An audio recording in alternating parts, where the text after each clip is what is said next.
Hi, I am the current CFO of Parasocial Relationships at YouTube. It's a pretty solid gig, I'll be honest. Pays well, you get dental, you get healthcare.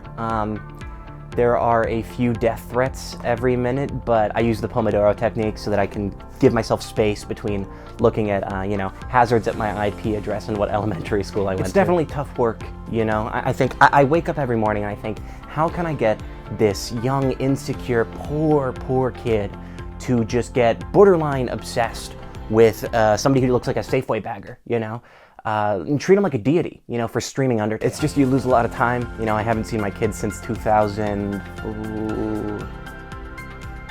Okay, you got me. No, I'm kidding. I'm an absentee father. I haven't seen my kids since they were born. I recently found out from their mother that they got into, sorry, this is hard. They've been getting into educational content. These kids should be watching 7 to 10 hours of just chatting streams a day. You know, they should have their Prime sub locked in, and then of course they should be converting that to YouTube viewership. I bet they haven't even seen one video that's a stream highlight that says, I did a 4-hour hot tub stream and this happened.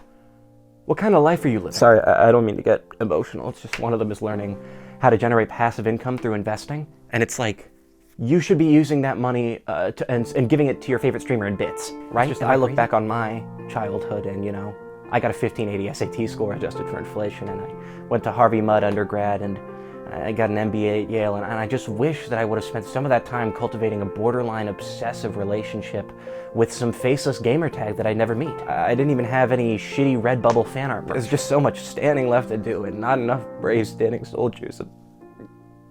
I'm sorry, just imagine.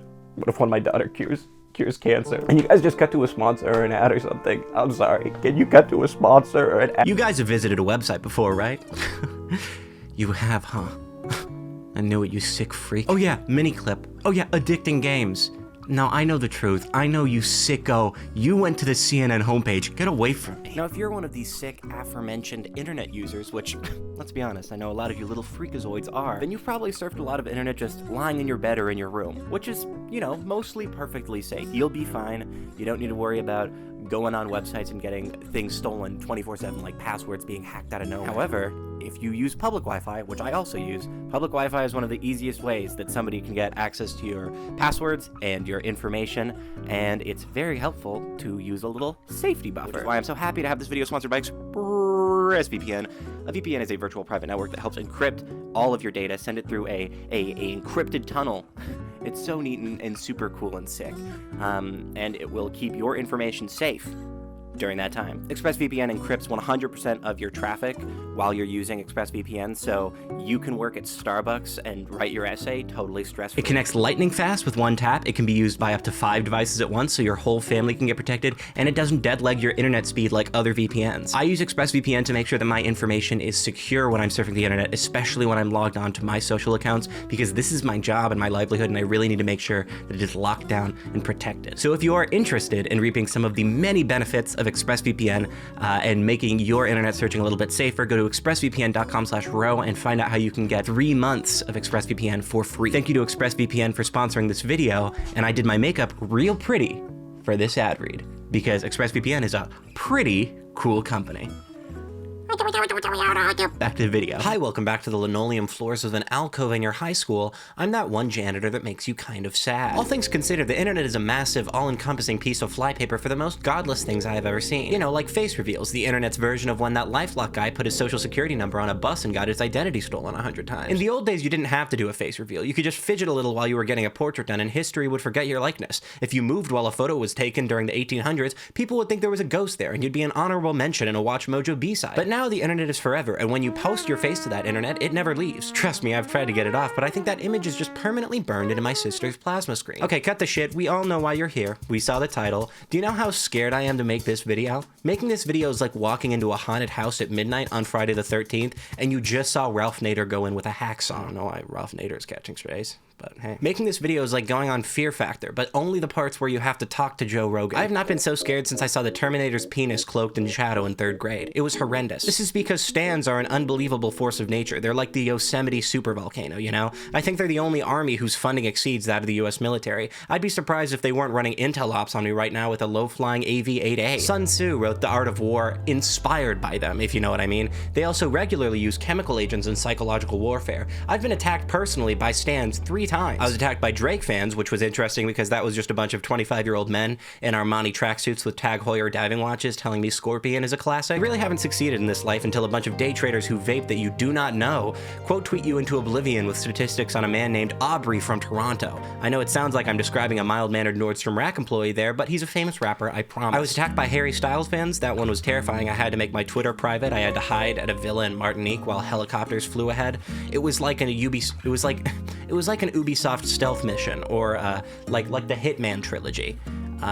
Lots of open structure with the missions there. They were coming for my outfits too. It was honestly quite bad for me. I had to use a third-party Twitter plugin to mass block people. It was like the Grinch, but instead of my heart, it was my block list and my disdain for that fucking pilgrim fit that Harry wears. And finally, I was harassed by Billie Eilish fans, and I tried to act like I didn't care, but honestly, I did, and that's because they came for me, personally. I am a chubby trans woman of color. I'm neurodivergent. I am queer. I am not Eurocentrically attractive, and they called me a whale. They said I looked like a man. They called me ugly. They hit me where it hurt just to hurt me, because I, and this is true, made an obviously fake image where I made it look like Billie Eilish had FOMO about 9/11. Don't worry about it. I can't explain. I gotta film the video. So that one joke image I made turned into days of people misgendering and threatening me. I couldn't handle it. It fucked me up, and I've kind of been scared of swaths of fans ever since. Now, in the cases of this harassment, my mutuals came to my defense, especially Nick is Not Green, who I know doesn't have a great relationship with Dream fans. Regardless, he defended me from transphobic, fatphobic vitriol and used his larger platform as a shield for me, and I'm still really thankful for that. I would have had a much harder time dealing with the backlash, anger, and harassment sent my way had it not been for him using his platform to defend me and redirect some of the anger. So I hope that this video, in a way, does that for other people. Because I'm just a person. I like making jokes and I like making videos, but I'm really just as fragile as the next person.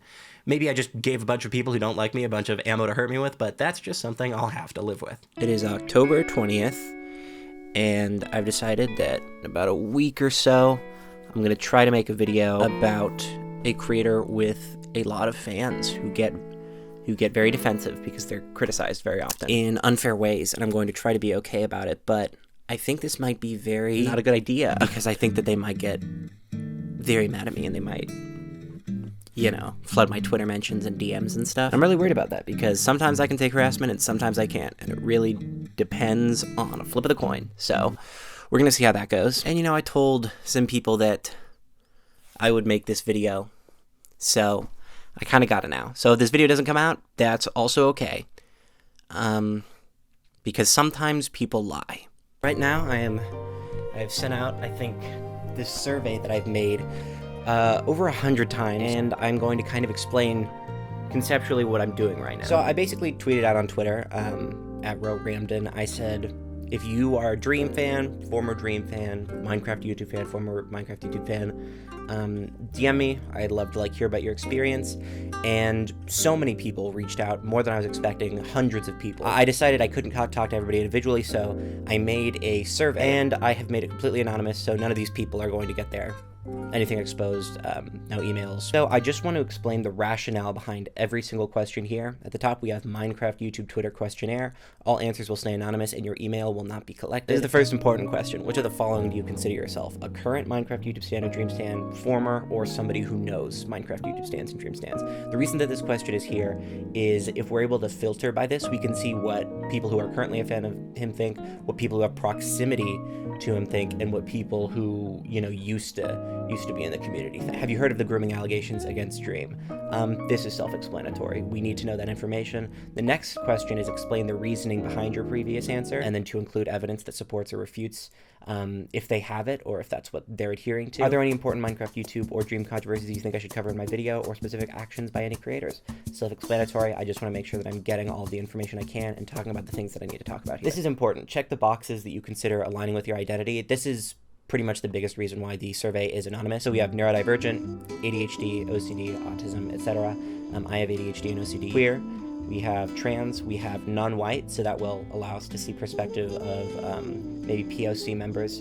of these fandoms. Do you feel your experience with the Minecraft YouTube Twitter community or Dream fandom has been impacted by your gender identity, sexuality, or neurodivergence? This is because it's pretty clear that a lot of the Minecraft YouTube Twitter and Minecraft YouTube community overall is pretty young, pretty queer. A lot of the times they're neurodivergent, they'll have a hyperfixation on this thing. This question is for non-white people only. Has your experience with the Minecraft YouTube Twitter or Dream fandom been impacted by your racial identity? If so, how, and was it a detriment? So this is an interesting one for you to watch, and I'm going to definitely read through all of those responses. We already have 33 responses, good lord. We have, do you believe Dream engages with his fan base responsibly? Yes, no, but it's harmless, or no, and it's harmful. What behavior did you notice across your timeline, peers, Twitter in general after the grooming allegations became public? So yeah, that is the survey. I already have 37 responses, started sending it out probably about a half an hour ago, and I'm encouraging people to share it with other people they know. Hopefully we can get a lot of answers and a lot of individual data points, and we'll check back on this in a minute. So I'm sure a grand majority of you guys who saw the thumbnail and the title have been wondering why I haven't specifically mentioned and explained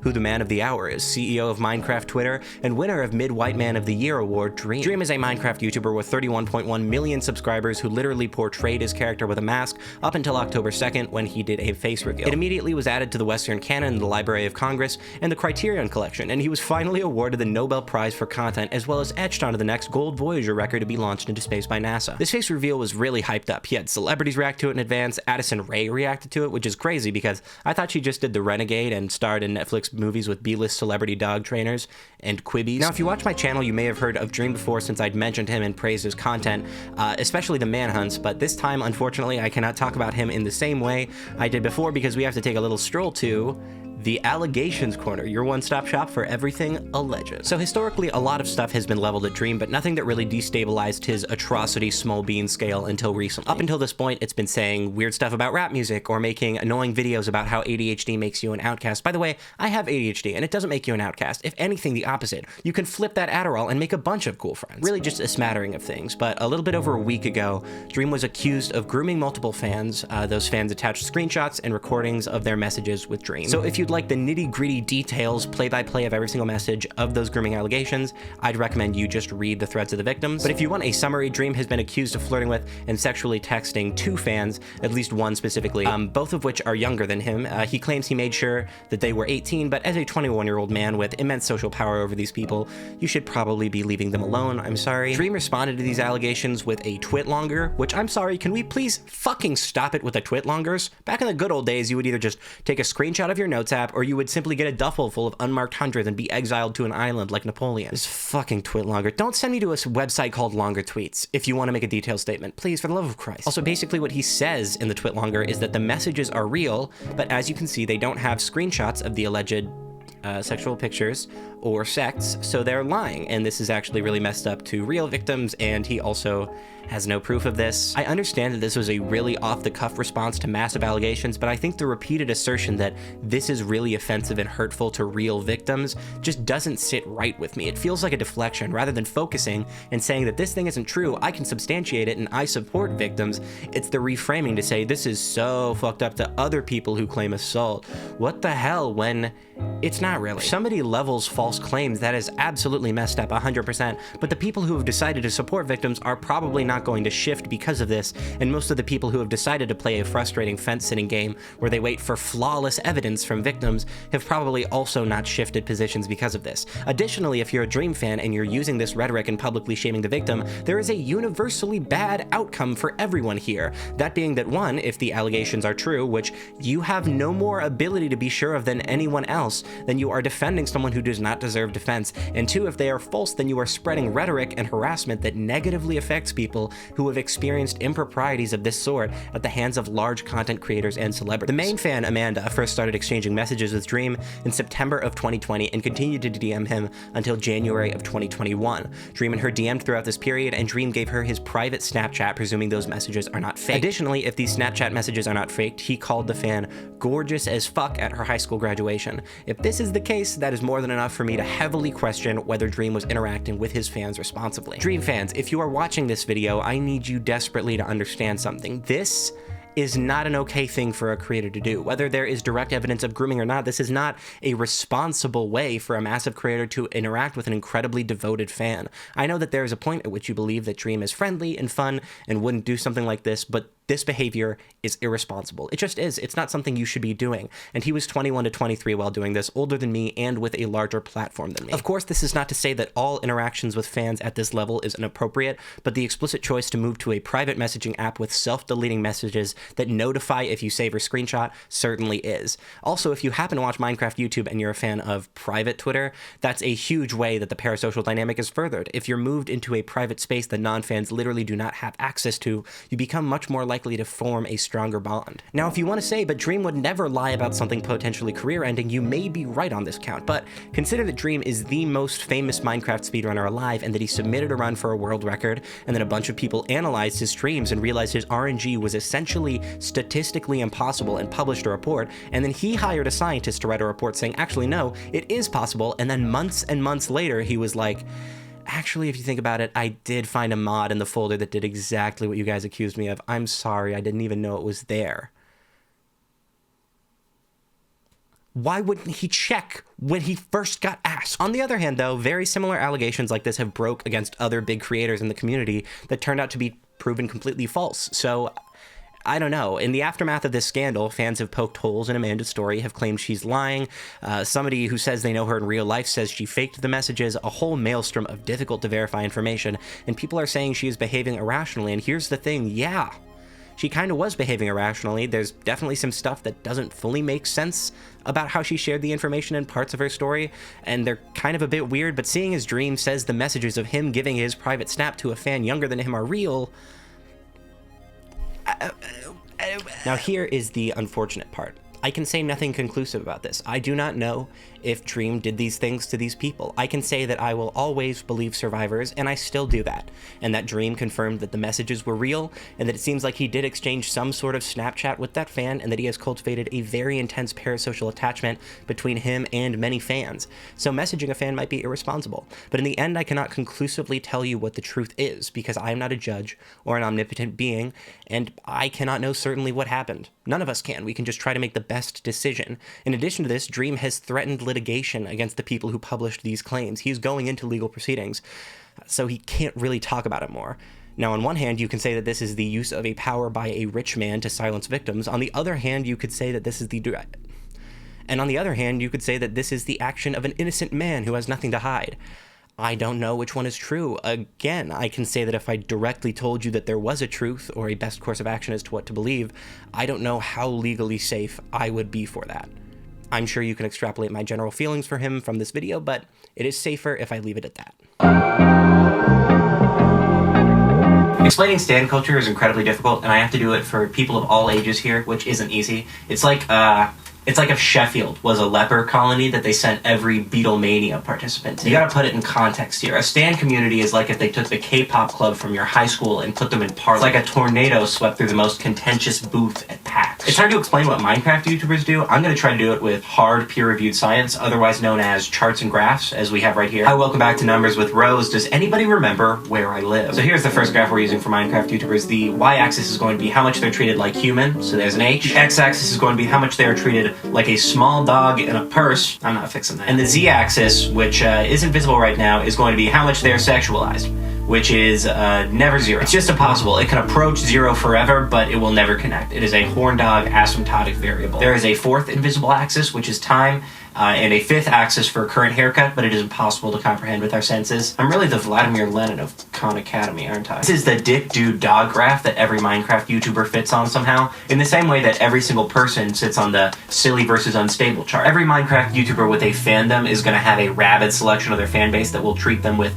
either unbelievable horniness or like they are a dog in a thunderstorm and they need a weighted blanket. The person thing is up on the air from creator to creator. So if I were to chart Dream on the scale, he'd have about a 10 untreated like small dog in a purse because of ADHD. So, you know, like a designer dog, 5 on human, 4 on sexualized. Don't talk to me about this graph. Talk to Newton. Talk to Einstein. Here's another important axis. The x-axis is small bean. The y-axis is atrocity. This line in the middle defines defensible. The small bean axis is like, is he a cinnamon roll? Can you infantilize him? Could you swaddle him and put a pacifier in his mouth? And the atrocity axis is what it sounds like. So let's put some examples in here. Let's say a Minecraft YouTuber shoots like 3 Auntie Anne's employees in a strip mall, which is relatively high on the atrocity scale, right? These are essential workers, but he looks like Ralph Macchio. That's going to put him right around here. And this 1x+0 line here, this is the worthy of defense on Twitter function. So Ralph Macchio, with his baby face and excellent character choices as the Karate Kid, would land above the line even with 3 bodies under his belt, making him worthy of defense on Twitter. Meanwhile, this guy who merely used the wrong pronouns for someone one time on accident, but looks like a Koch brother, becomes unworthy, so he's problematic. See, Dreams fans would insist he's on a 1 on the atrocity scale and a 10 on the small bean scale, making him worthy of defense. Well, the average Twitter user views him as about a 3 on small bean, 4 on atrocity, and that's where we get mixed up. So Twitter sees the aforementioned transgressions in the first part of this, and they think, he's not a small bean, he is an adult millionaire, which might be fair, and his fans think that's not the case. Does that make sense? And then finally, I would say we have a comprehension graph on a scale of things my mom can understand. So at the high end, classic literature, daytime television, organic food labels, German, complex psychiatry. At the low end, drum and bass, how to open TikTok, first-person shooters, war. And then things that NASA scientists can understand. So on the high end, drag coefficients, gravity, data, statistics maybe. And at the low end, rugby, color palettes. Dream is a negative Y value, positive X value somewhere, so teaching my mother who dream is adequately would be like trying to explain death to God. Okay, now I have a quiz for my friend in the background to see if he's been listening to what I said. Have I been talking about A, Minecraft YouTubers, B, senators, C, talented zoo animals, or D, none of the above? Bailey? Rugby players. He failed. More than ever right now, I'm just starting to think about how bad this could get if response to the video goes poorly, which is a really stressful thought because this is my livelihood. I think just something happens to you mentally when you look at that survey and you see all of those people saying, like so many people saying that the community is really, really passionate and like sometimes toxic, and they will attack people and they will dox people, and Dream will quote tweet random people and get them mass reported, even if he doesn't, instruct them to do it. As a person, I want to be as safe as I can about doing something like this. I'm a trans woman of color. If I could send a message to the Dream fans or the Minecraft Twitter fans or whoever's watching this, a lot of fandoms like to pride themselves on strength and ability to dominate, right? Like, oh, don't insult the barbs because they'll come for you. We as people, right, not just you, me too, need to consider how potentially dangerous it is. Turn ourselves into de facto aggressors on the behalf of other people, and how it might not be the greatest thing for your community to be so outwardly aggressive to any criticism that people are scared to talk about it. I've been scared to talk about this. I'm still scared. You can see it on my face. Because I really genuinely don't want smoke. I don't want beef with you guys. Because I know what you guys are going through. And I know that you guys are probably having a really hard time feeling normal about any of this. Because it's new. We've never had this sort of unprecedented access to people on the internet before, and those people have never had so much power over us. And I understand wanting so bad to just have other weirdos that are there for you. I am so empathetic to that, you gotta understand. Like, your community that you spend all of your time with shouldn't be making life stressful, and that goes for a friend group or a fandom or anything. And this is scaring the shit out of me. Okay, this is too long. This is too long for an aside. I don't know what this is gonna be. Okay, so as of right now, we are at 323 responses on the survey, whose questions I read earlier, and I don't think it's going to get much higher. If you took the survey, thank you so much. I really appreciate it a lot. Now, I'm going to keep it 100% real with you. I left 5 places for people to write paragraphs, not expecting 323 responses, and I've probably accrued enough text here to actually write a real-life novel, according to my math, which is not something I ever fathomed, so I am not capable of reading all of these in time to make the video deadline. I'll be able to read some of them, and I'll do my best to gather important trends in them through skimming, but I'm going to have to be a bad data scientist and extrapolate a bit. But first, let's go over a few questions that are not paragraphs, ones that we have beautiful little charts and graphs for. So in terms of which of the following do you consider yourself, 117 people, or 36.7% of those taking the survey, consider themselves current Minecraft, YouTube, or Dream stans. 207, or 64.9%, consider themselves former Dream stans, or former Minecraft, YouTube stans. and 85 people, or 26.6%, are close to someone who is a fan. People were allowed to choose multiple answers for this question. Some are current and former, some are former and know people personally, some are all three. 66.3% have heard of the allegations against Dream and believe them. 32.5% have heard them and are not sure if they believe them, and 1.2% have not heard of them at all. When asked to explain the reasoning, here are some trends that I saw in answers. They believe the allegations because they believe victims and survivors across the board. They believe the victim because they have experienced similar things and people didn't believe them when they came forward. They believe the screen recordings and messages that were shown and note the Dream said that they were real, so they believe the victim. They believe it is irresponsible, but they don't necessarily know if it is what people say it is because they don't have all of the evidence, but nonetheless it's weird. A lot of people also took their personal evaluations of Dream into consideration, either believing him to be an insincere person or a liar who wields power irresponsibly. Just wasn't a good person and not the kind of person I want to follow online. I was always suspicious of Dream. When it would come out that he lied, he would just tweet, "Love you guys," and move on. It feels entirely plausible given Dream's long-running behaviors. Dream's response made it clear to me that he is not using his platform responsibly and shouldn't have it. I don't really know the allegations, but I'd believe that he'd do something creepy and gross. There's also this ongoing idea both in these answers and in a lot of tweets that it is better to support a liar and be proven wrong than a person who did those things and be proven wrong about that. And I would agree with that. TLDR, there are plenty of people who think that he is guilty, there are less people who think that he is innocent, and a lot of people who just don't really know fully. Now, for the next question about controversies, I was going to go through and gather quotes until I found this answer. I'm going to read it in its entirety, and honestly, if you're the person who wrote this, can you DM me and I'll send you like 10 to 20 bucks or something, because this is a dissertation, and I feel like this you just wrote some stuff for the video. The earliest controversies I can think about are the R-slur situation, the native war cry incident, the cheating controversy, the John Swan situation, Manatreed, the racism allegations, the racist edits, and now the grooming allegations. The R-slur situation was when he defended his friend's A6D's use of the word, said it, and claimed he himself could say it because he has ADHD and has had the word used against him as well. Then there was the indigenous war cry controversy. I am indigenous myself. At the end of one of his manhunt videos, Dream did a victory screech. It is pretty clear he was just imitating SpongeBob's victory screech from the episode where Plankton and Mr. Krabs switch management roles. Unfortunately, some people took offense to the action, and Dream's first reaction was not to explain he was imitating SpongeBob, but to claim he's part indigenous and make some off comparisons between the war cry as an offense and war as an offense. He would later do a second apology to clear the air. Then he got into the faded cheating controversy where he claimed he didn't cheat a Minecraft speedrun, even going as far as to insult the Minecraft speedrun moderators. His friends made slights at them too. It came out to be true, and he apologized because he claims he didn't know he was cheating at the time. Then there were the racism allegations where Black and POC fans of his expressed that they did not feel safe in his community because of rampant racism. Dream's sentiment towards Stans and his fanbase had always been, "I can't control them, so I'm not going to try." He had a response akin to the statement along the lines of, "I don't condone racism, but I don't control the people who are racist. If they're racist, why would what I say affect what they do?" It was a really lackluster, and a lot of people, myself included, don't understand why he didn't just say, "Don't be racist," and then give examples of what it is and microaggressions. Then there was the Manatreed situation. Manatreed was a small account with a profile picture that people thought looked like Dream from the small hints he had given us.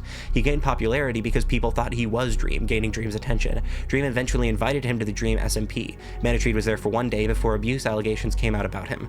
There's this part of Twitter called Leak Twitter that a lot of Minecraft fans dislike because they leak personal information about the content creators. Some leaked Twitter users brought up evidence that Manatreed and Dream knew each other for 4 years, and that Dream housed Manatreed during a lawsuit against Manatreed claiming he abused his ex-girlfriend.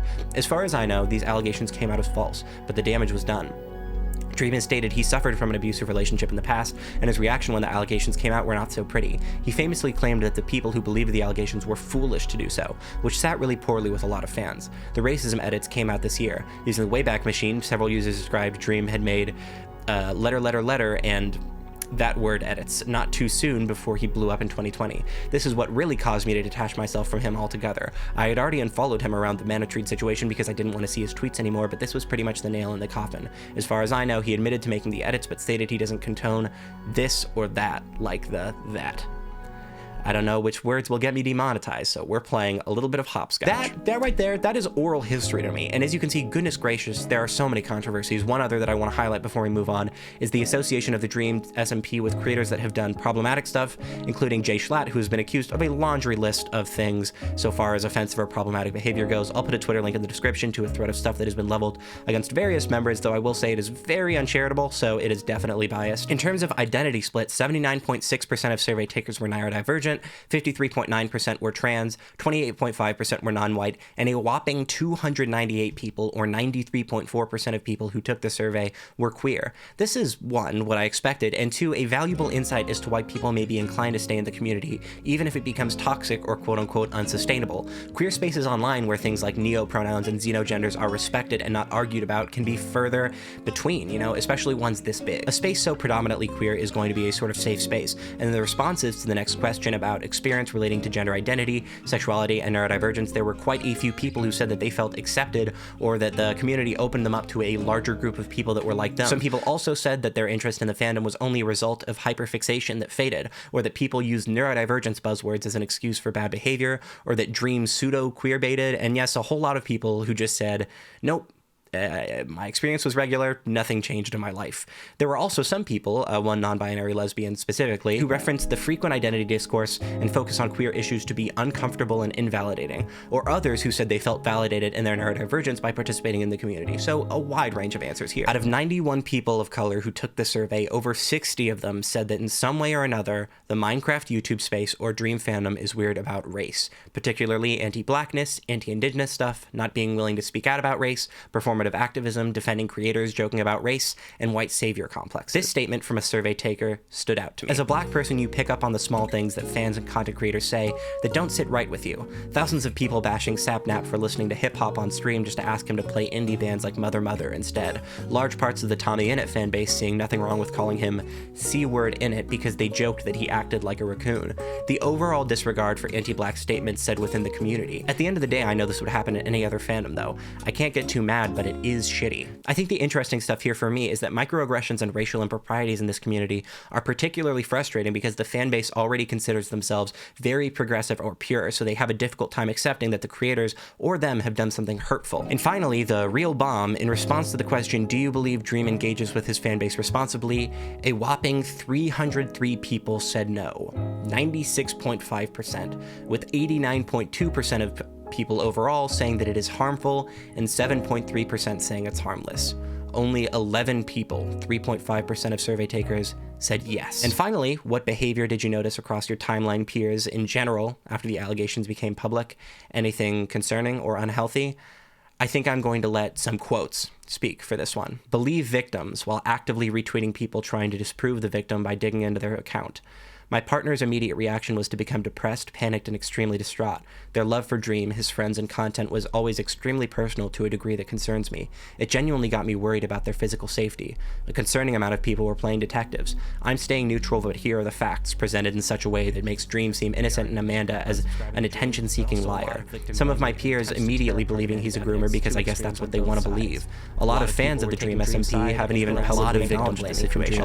They have, however, like tweets defending Dream stands really worried because I feel like it's spreading misinformation to help people celebrate. The hashtag also Dream, people were saying they were fainting and shit over these accusations. A lot of people deactivating them. In general, I do think sometimes I only saw a few accounts that still supported him in the initial. People were genuinely doing, and most people were ignoring them. A lot of people I follow have since saying he'd never do that, especially when in efforts to find more about the situation, I looked under the hashtag support Dream tag when it was trending.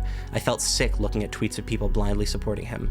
The one that made me feel really sad was a tweet telling the Dream Updates account, "Don't come back to Twitter," after admins said they wouldn't be supporting or updating on Dream after the allegations had come out. Full Twitter quote, "Dream Updates don't come back, calling him disgusting when all of your followers followed you because of Dream, especially without proper evidence. Stay gone." Another Twitter post that made me feel sick was "Always believe the victim. Dream is also a victim of defamation, bullying, death threats, accusations, and much more." That specific tweet made me want to scream, because those words right there are why victims of grooming, abuse of power, and fucking abuse in general don't come forward.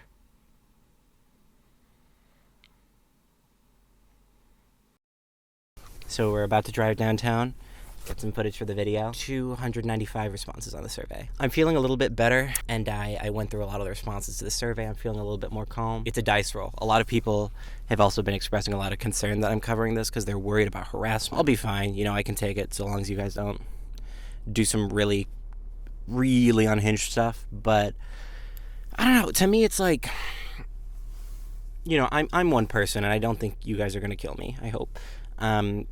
Okay. So, it is now October 25th. I'm 21, which is great.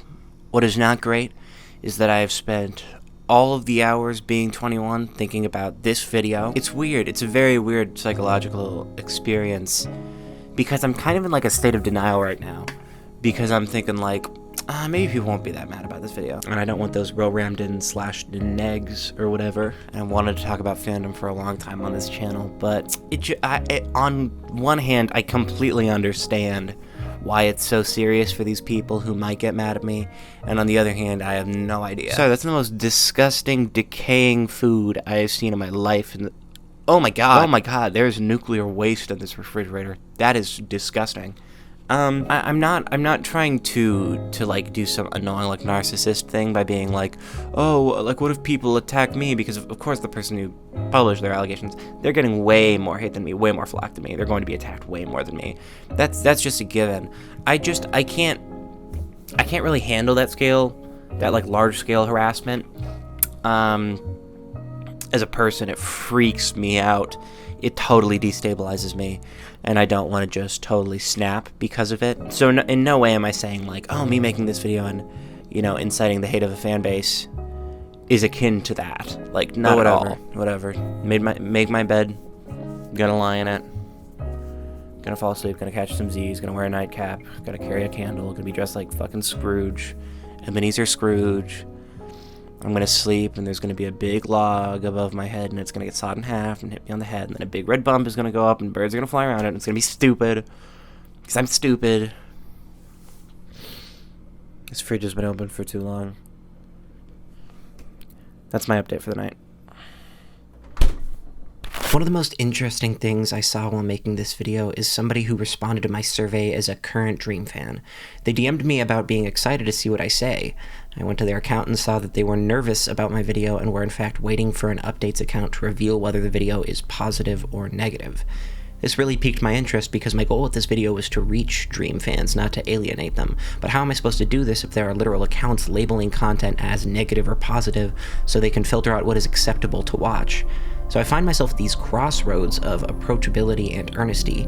I feel very strongly about many things in the world, and this is one of them, but the thing I feel strongest about is that people can listen and learn and understand when they're not judged and belittled for how they feel or act.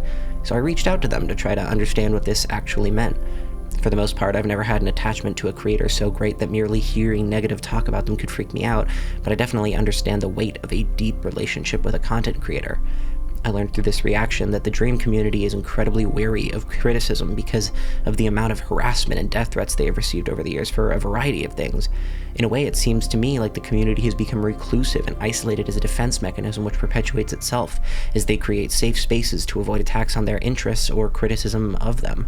I'm not saying this is healthy or a good pattern between the rest of the world and this fandom, but it seems to be something that is happening. Fandoms aren't isolated for no reason. People who are heavily invested in things that are seen as silly and unproductive are heavily scrutinized and ridiculed. I think maybe that's an aspect of this that makes it even harder for Dreams fans to see potential misdeeds. The community they've built around him is so insular and strong that sometimes it seems like they're speaking another language. I can't understand some of the things they're talking about genuinely because of this. Attacks on the community feel like attacks on everything they've built and need to be resisted with maximum force.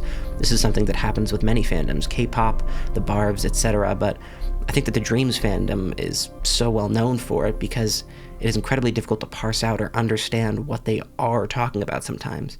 They're just on another planet, and nobody seems to want to reach out to them and try to understand what's going on there.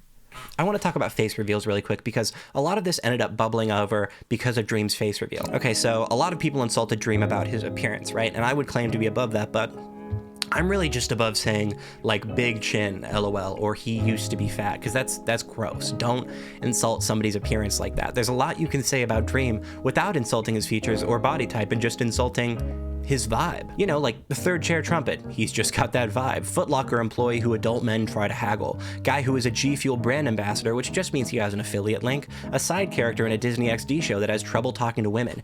Getty Images search result for when you search alumni. He's like H.264 compressed as a person. He's the least white man in Nebraska. He looks like a Minecraft not that one. The further I get into my recluse era, the harder it is to come up with these guys.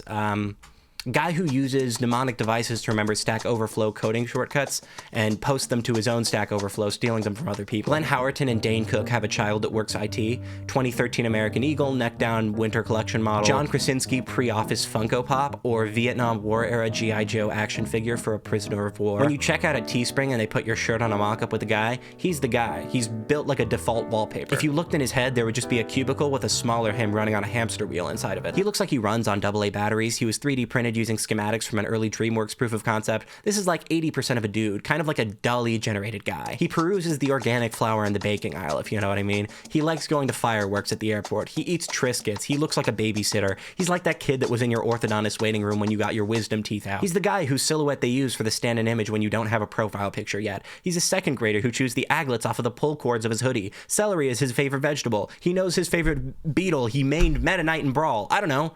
There's options. But does bullying really work? If you pressure someone you hate into doing a face reveal, can you shame them into remission? That is to say, can you make fun of them until they run away? Well, let's do a case study of someone I have thought about a lot in these last years. LeafyIsHere. LeafyIsHere was a generally reactionary, bitter content creator who gained relevance in the mid-2010s for making the worst content you've ever seen in your entire life. His content was defined by making fun of SJWs, kids, autistic people, etc., all generally under the guise of common sense. He was a scourge on YouTube, and he was a major proponent of the YouTube dark age, but he never showed his face, so while he was roasting people for their appearance or actions, there was very little known about him other than a few photos or like one 100K subscriber face reveal or stories he shared about his personal life and his first name. He also had the most nasally voice I have ever heard and this terrible like animated persona with a blunt sticking out of his nose. When I tell you it was the mid-2010s, it was the mid-2010s, you know, peak cringe culture, furry hate, SJW hate. It was the YouTube equivalent of the dark age. You know, scientific development stopped, smallpox came back, we forgot how to make Roman concrete, the Library of Alexandria was stormed by QAnon, it was a disaster. And Leafy at a point was one of the fastest growing channels on YouTube because children use YouTube. To me, Leafy was the 14-year-old Rick and Morty viewer's equivalent of sensory baby videos or cultivating a Zen garden. You know, every time a feminist with blue hair got owned, a white child with a zip-up hoodie with like the shark bomber plain teeth thing on the front of it and a Turtle Beach gaming headset on would clap aimlessly like an 8-month-old seeing kinetic sand filter through a colander. They need a YouTube Teens in addition to a YouTube Kids, where instead of like 3D fruit dancing in a circle, they just have videos of Twitch streamers that play Warzone calling women dishwashers over and over. We've moved past the need for the alt-right pipeline, you know? Where's the alt-right water slide, you know? Make it painless, efficient, optimized. You must feel this dejected as a result of late-stage capitalism to ride. At a point, you just gotta give up and lean into the fascist entropy of cringe compilations. Anyways, Leafy, of course, had his fair share of controversy, supporters, detractors, and public critiques, but everything really hit the fan because of his few face reveals. See, Leafy was very confident in making disparaging remarks about other people, so when he showed his face, people were locked and loaded to absolutely destroy this man if they disliked him. And so what ended up happening? Well, this creator called iDubbbz, who is a creator. Look, I'm not going to go to bat for iDubbbz. I don't care about him that much, but he's not the best guy ever. I don't really like him that much. But this creator, iDubbbz, had this series called Content Cop, and around the time that all this was going down, Content Cop was legendary for being like the straw that could break the camel's back. You know, it had the reputation to be able to like deadleg creators. But is that reputation true? I don't think so. I'm not saying these videos didn't have a huge impact when they dropped, but in terms of ruining people like they were supposed to, not really. I mean, Keemstar, Tanaman Joe, RiceGum, these people didn't really go away, and even with RiceGum, I can't confidently say that the Content Cop accelerated his fade into irrelevancy. The advantage that iDubbbz had other YouTubers who were criticizing Leafy at the time is that he was an edgelord in the same space, and a bit of a reactionary. He would say tons and tons of slurs, collab with other offensive or edgy creators, and just generally hate on things that aligned easily with the opinions of other people. And the Content Cops were his most popular content. So when a creator like iDubbbz attacked Leafy, who was attacking his content, not the contents of his content. You know, the content cop he made on Leafy wasn't stuff like, hey, maybe making fun of this sort of thing is messed up. It was stuff like, oh, your transition cards are long to stretch video length so you can do mid-roll ads. And honestly, that's just getting to the bag on Leafy's part. I respect that. But the crux, the biggest thing about this video, is that iDubbbz claimed Leafy was insecure about his chin, or more so, his lack of it. He proved this by showing lots of selfies of him with his hand hiding his chin and videos where he sort of avoided showing his chin. So the real killing blow in this video was that Leafy is chinless. is a crazy argument. And yet people will credit this video with Leafy's downfall, when in reality, the way I see it, creators like Leafy probably just don't have that much time left on the platform after they blow up.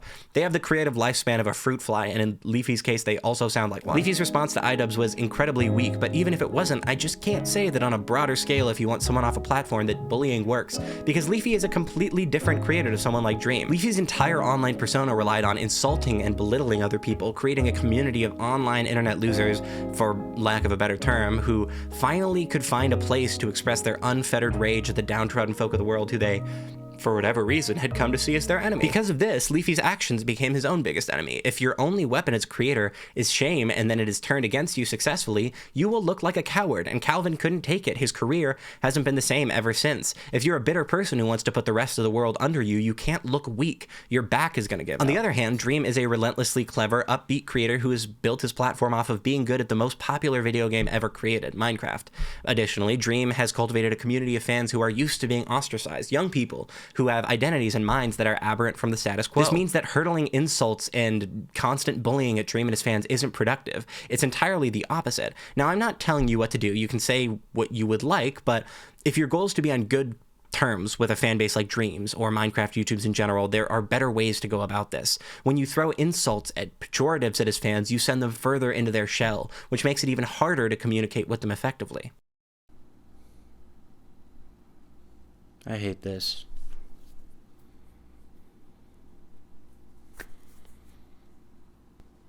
I hate this. I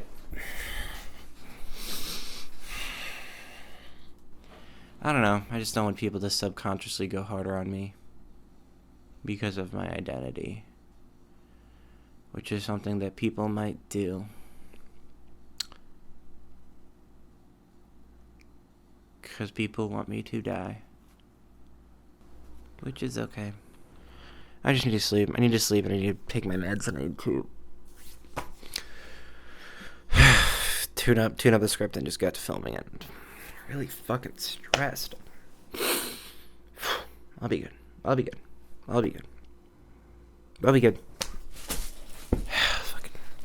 One last final update, I guess. I'm doing a final run through of all of the submissions. There are, how many now? 323. And I just want to say that the reason that I show you guys how I was feeling while making this video is not just because I want you guys to like feel bad for me or something, right? It's I want you to consider I'm a person making a video about how fans respond to allegations on a creator that is very popular, and you know that their fandom is based around. And I want you to consider that if I am making this video and I am scared of the backlash for making a video talking about it and doing a little critique, I want you to consider how a victim would feel.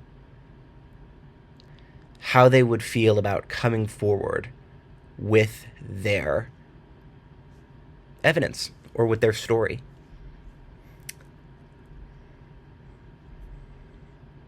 Right?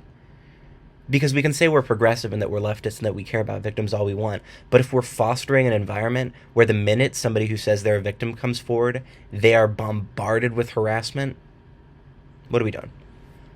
I think that's my last update here with the survey, because making the video today, I'm finishing it up. It's not about us. If you were thinking about the victim in this case, you wouldn't be tweeting about how you're worried about losing this creator. You'd be tweeting about finding out what's true. Anywho, let's do better. Now, some people get really frustrated with how into the Dream SMP or Minecraft YouTube in general the fans of it are, but I don't think it's all that frustrating. With such a large proportion of the fan base being neurodivergent, it makes sense that a lot of them are there due to hyperfixation. Someone I spoke to about it even said they wanted people to know they weren't there out of mindless following. It never seemed like they were following mindlessly to me, or that the community was all boisterous and toxic. I don't believe the entire community is, but the most outspoken parts are, and they overpower the rest certainly. But none of those are what I take issue with in the community foremost. I think the most frustrating thing about talking about Minecraft, YouTube, and Dream, especially regarding fan bases, is it feels like they have a lack of axiomatic values, which is to say, values that they hold above all else and guide their principles by, aside from a vaguely hyper-progressive stance on broader social issues, race, gender, sex, war. Now, maybe me saying that for a whole community feels uncharitable or worse, unreasonable, but I can explain myself more. See, I would never hold an entire community accountable for the actions of one, or blame them for internal incohesion, but when the rationale of support is distorted to this extent, it's really hard not to see a pattern. That pattern being that they will not excuse of other people what they will excuse of their favorite content creators. In smaller internet communities, people being called out for racism, sexism, misogyny, etc. is 100% an insta-block, but for the creators, they're willing to create this grace period in which they can explain themselves. Why? For a few reasons. The first and most obvious reason is parasocial attachment. When a person has become so attached to someone, they do not know that they feel they are able to parse out their internal moral compass without being told otherwise. It's very easy for them to extend lenience that they would not to other people, including people they might know. But why would this lead to people calling out small accounts they know personally, but not larger accounts and creators with more influence and a larger, more impressionable audience? See, to me, this actually makes sense. Of course, if someone's personal relationships and safety are threatened in a way they cannot mentally distance themselves from, they would be much more trigger-happy with breaking off a mutual they had only talked to a few times. When the relationship is no longer personal, rather when created with the idea of a creator or public figure, it becomes easier to compartmentalize the creator as their output because you don't have to be exposed to anything but their output. If a particularly bothersome classmate did some of these things these creators do around us, we might write them off altogether. But if we can have some sort of faith that the creator can hold together and work on this thing, especially if they personally attest to it, then we can safely assume consciously or subconsciously that if this thing happens again, we won't have to worry about it happening in public. So in that way, it's safer sometimes to be the fan of a larger figure accused of an impropriety than the mutual of a smaller account accused of the same thing. The stakes aren't the same because the parasocial relationship takes up more space and relevance in the person's life. And this can be, of course, problematic because the implication here is that the more power and influence a person has as a creator in the online sphere, the more likely they are to be given leeway by their most devoted fans, who most likely generate the most income and revenue for them. Their core audience that supports their livelihood isn't at threat of leaving, even in cataclysmic circumstances. However, I would never say that this is solely a broader sociological issue. Some of this does come down to personal responsibility to uphold one's own morals. When you see posts about Dream's allegations, begging him to address them, or for someone to prove them wrong or fallacious, begging to stay attached to this person, what you're seeing is someone begging for permission to keep liking this thing that holds vast personal importance to them. Broad, calm assurance from their community that they do not have to change. At this point, they might as well be so desperate for continuity of the status quo that they're just waiting for a reputable voice to tell them, it's okay, it isn't that big of a deal, you can probably still watch his videos. Because close personal relationships can cause us to do ego-dystonic things, ones that not only make us uncomfortable, but threaten our closest held beliefs and ethics. It's the same thing people feel with intensely close personal relationships that are threatened, why fights or breakups feel so violently destabilizing. To so many of these people, Dream isn't just a content creator or a person, he's their best friend, closest confidant, and a sort of liberator, somebody who is willing to accept a massive group of outcasts with open arms and constantly affirm his love, acceptance, and need for them. Dream does not just all of these things, but he remains incredibly successful and relevant in pop culture while doing them.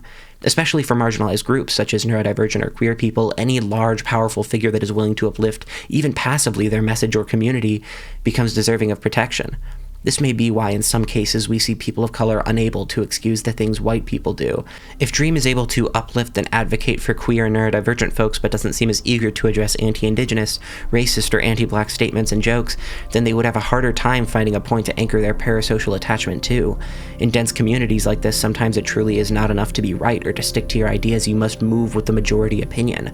Sometimes this is an okay thing. There are times when the vast majority of people are right on something consistently, but in a community where intense one-sided relationships frequently can cause unstable or even irrational thought and belief, the sway of the majority can quickly turn from a soft rock to a violent jolt. At this point on the internet, it is not enough to share a mutual interest or values or vocation. You also need to center yourself around the correct content creators and celebrities, ones who are compatible with your values.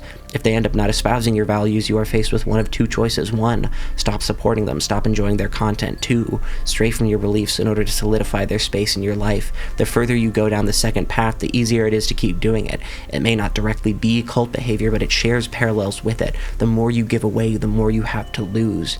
This rings especially true as a good amount of people who DM'd me asking for my survey were not only former Dream fans, but embarrassed about it, even ashamed. They seem to have a prescient understanding of the way these conversations tend to go.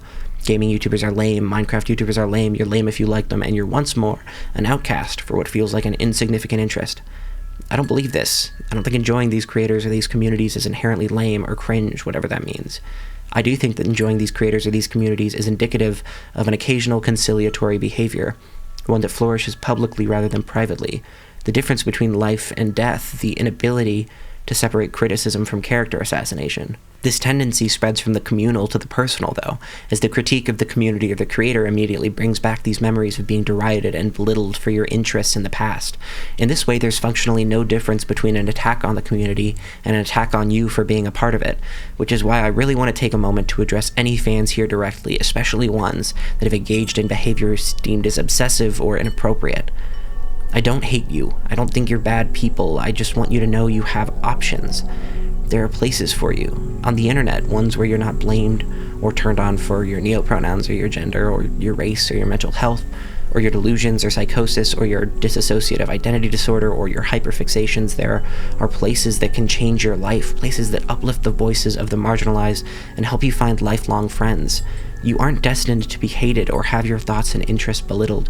You aren't destined to be spoken over or gaslit or manipulated. You aren't destined to be under somebody else's heel, desperately grasping at opportunities to defend them at any cost.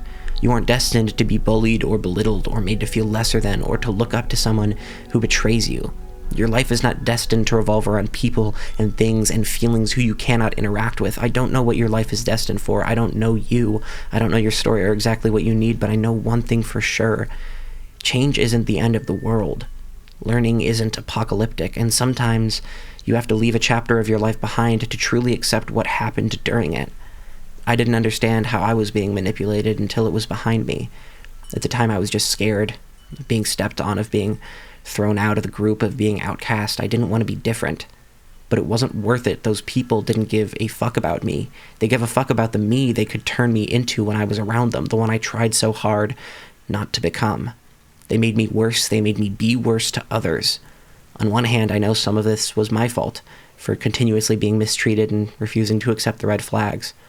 On the other hand, I know the person I spent so many hours with, told so many of my secrets, gave so much of my life, opens his mouth to talk about me now and chooses to use my dead name. Because who I am didn't really matter. It was how I could be of use. Because the truth didn't matter. Because sometimes people lie. And sometimes they know that they're doing it.